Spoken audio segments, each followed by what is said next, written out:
عبداللہ ابن زیاد کو جب جگر گوشہ رسول صلی اللہ علیہ وآلہ وسلم کی کوفہ کی جانب روانگی کا علم ہوا تو اسی نے حسین بن تمیم کو 4000 کا لشکر دے کر قادسیہ کی جانب روانہ کیا کہ ان علاقوں کی سخت نگرانی کی جا سکے تاکہ ان علاقوں سے آمد و رفت کرنے والے افراد کی نقل و حرکت سے آگاہی حاصل کر سکے۔ حر بن یزید ریاحی کا 1000 کا لشکر بھی حسین بن تمیم کے لشکر کا حصہ تھا، جو قافلہ حسینی کا راستہ روکنے کے لیے بھجوایا گیا تھا۔ 61 ہجری 2 محرم کو حضرت امام حسین کے قافلے کو روک دیا گیا۔ جب امام علی مقام کو پتہ چلا کہ یہی کربلا ہے تو آپ نے حکم دیا کہ خیمے نصب کر دیے جائیں۔ کربلا میں فوج کا سپہ سالار عمر بن سعد تھا، جو کہ خون ریزی سے بچنا چاہتا تھا، لیکن کوفہ میں موجود گورنر عبیداللہ ابن زیاد کو شمر نے جنگ کے لیے اکسایا اور آخرکار 9 محرم کو شمر 4000 سپاہی لے کر کربلا پہنچ گیا اور ساتھ میں عمر بن سعد کے لیے دھمکی آمیز خط لے کر آیا کہ یا تو حضرت امام حسین سے بیعت لو یا پھر ان کے ساتھ جنگ کرو۔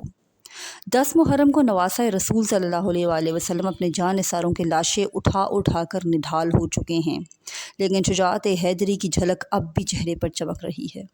شیر خدا کے شیر اپنے تمام اثاثے لٹانے کے بعد خود گھوڑے پر سوار ہوتے ہیں۔ حضرت بی بی زینب رکاب تھامتی ہیں۔ یزیدی لشکر جب تلوار حیدری کو میدان میں دیکھتے ہیں تو ایک دفعہ ہلچل مچ جاتی ہے۔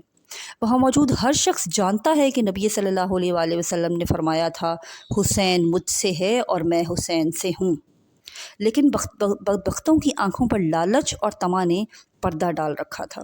ہر کوئی دربار یزید میں اونچا مقام اور انعام و اکرام حاصل کرنا چاہتا تھا، لیکن تاریخ نے ایسی بزدل فوج نہ دیکھی۔ سبھی ایک دوسرے کا منہ دیکھ رہے ہیں کہ شاہ سوار کربلا کا مقابلہ کون کرے گا۔ جیسے ہی امام علی مقام میدان کی طرف بڑھتے ہیں تو شمر کہتا ہے، دور سے ہی تیر چلانا شروع کر دو، امام علی مقام کو تیر لگ چکے ہیں۔ شمشیر حیدری پر پورا لشکر یکبارگی سے حملہ آور ہوتا ہے۔ خوف کے مارے فوجیوں کی گردنیں کٹ رہی ہیں۔ سینکڑوں یزیدی فوجی جہنم واصل کرنے کے بعد نواسہ رسول نماز پڑھنے کی مہلت مانگتے ہیں۔ یہی وہ وقت تھا کہ جب شمر کے جوش دلانے پر مالک کندی نے پیچھے سے ایک ایسا وار کیا، شمر ملون کے کہنے پر سب نے تیروں کی برسات کر دی۔ خولہ بن یزید نواسہ رسول کا سر کاٹنے کے لیے آگے بڑھا، لیکن ہاتھ کانپ گئے۔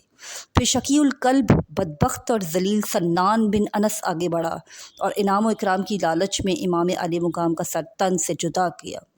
ملون ابن زیاد کے حکم پر تمام سر نیزوں پر چڑھا دیے گئے اور جس میں اطہر کو گھوڑوں کی ٹاپوں تلے پامال کیا گیا۔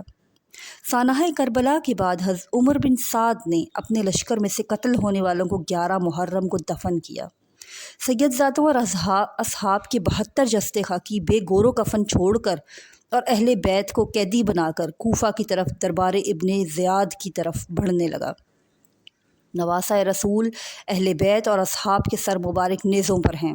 اسیران کربلا اور نواسہ رسول کے سر مبارک کو ابن زیاد کے دربار میں پیش کیا گیا۔ عبیداللہ ابن زیاد نواسہ رسول کے ہونٹوں پر چھڑی مارتا ہے۔ اہل بیت خون کے آنسو بہا رہے ہوتے ہیں۔ اس کے بعد عبیداللہ ابن زیاد نے کربلا کے قافلے کو شہداء کے سروں کے ساتھ شمر و طارق بن محور کی قیادت میں یزید کے محل کی طرف شام روانہ کر دیا۔ تاریخ گواہ ہے کہ شام میں جب قافلہ پہنچا تو وہاں جشن کا سماں تھا۔ زہر بن قیس نے نمائندگی کرتے ہوئے واقعہ کربلا کی ساری تفصیل یزید کو سنائی۔ ایک سونے کے تشت میں حضرت امام حسین کے سر مبارک کو یزید کے سامنے پیش کیا گیا۔ یزید نے جب نواسہ رسول کے سر مبارک کی توہین کی تو وہاں موجود حاضرین نے اعتراض کیا، جس میں قابل ذکر یحییٰ بن حکم اور صحابی رسول حضرت ابو برزہ سلمہ تھے، جن کو یزید نے اپنے محل سے نکال دیا۔ اس کے بعد دختر سیدہ کائنات حضرت زینب نے ایک تاریخ ساز خطبہ یزید کے دربار میں دیا، جس سے وہاں موجود لوگوں کے دل لرز اٹھے۔ یزید جب پریشان ہوا تو اس نے قافلے کو آزاد کرتے ہوئے مدینے بھیج دیا۔ مدینے کے لوگوں کو واقعہ کربلا کی خبر مل چکی تھی۔ جیسے ہی قافلہ مدینے پہنچا تو وہاں قیامت برپا ہو گئی۔ حضرت امام زین العابدین کی نظر روضہ رسول پر پڑی تو آپ بس اتنا کہہ سکے، یا رسول اللہ، اپنے نواسے کا سلام قبول فرمائیں۔ بس اس کے مدینے میں ایک نہ تھمنے والا آنسوؤں کا سیلاب آ گیا۔